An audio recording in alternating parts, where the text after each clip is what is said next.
Hi friend, నా కొడుకుకి కడుపు నిండిపోయింది. ఎందుకు వాళ్ళ అన్నకి అన్నం తినిపిస్తున్నారు చూడండి.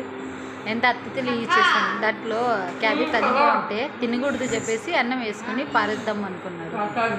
మళ్ళీ ఇప్పుడు నాకు కడుపు నిండిపోయింది, నేను తిన్ను. చూడండి ఎంత పాట పడతాను. వాడు కడుపు తిండే కోసము ఎంత కష్టపడాలి.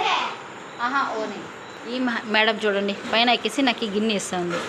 పైన ఇప్పుడు తెలుగు మాట్లాడితే కొంతమందికి తెలుగు మాట్లాడితే ఇదే నచ్చదు. ఏం చేసేది చెప్పండి. హిందీ మాట్లాడితే హిందీ ఎవరు వచ్చి వచ్చి ఉసుక అందరికీ ఉసుక అందరికా వచ్చి మాట్లాడకూడదు తెలుగు. ఆంధ్ర డిస్టిక్లో ఉంటే తెలుగు మాట్లాడకూడదు.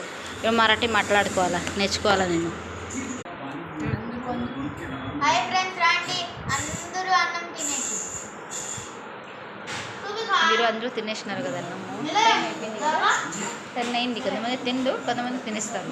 నేనే తినేసాను. ఎందుకు అలవాటు చేసుకోవాలి. మమ్మల్ని వాళ్ళు లేటుగా పండుకుంటే లేటుగా లేస్తాను. ఇప్పుడు కొంచెం భిన్నలు పండుకుంటే పిల్లలది స్కూల్ స్టార్ట్ అవుతుంది కదా, ఎందుకు. ఈరోజు ఇదే పొద్దున్నే వీడియో పెట్టినా కదా, ఓకేనా. బట్ ఈ వీడియోకి చాలామంది లైక్ చేసినారు, నాకు హ్యాపీగా ఉంది. చాలామంది లైక్ చేసినారు, వ్యూస్ బాగా వచ్చా. Thank you. కొంతమందిగా నచ్చలే, బట్ నాకు బాగా నచ్చింది. Thank you. వీడియోకి వ్యూస్ బాగా వచ్చింది.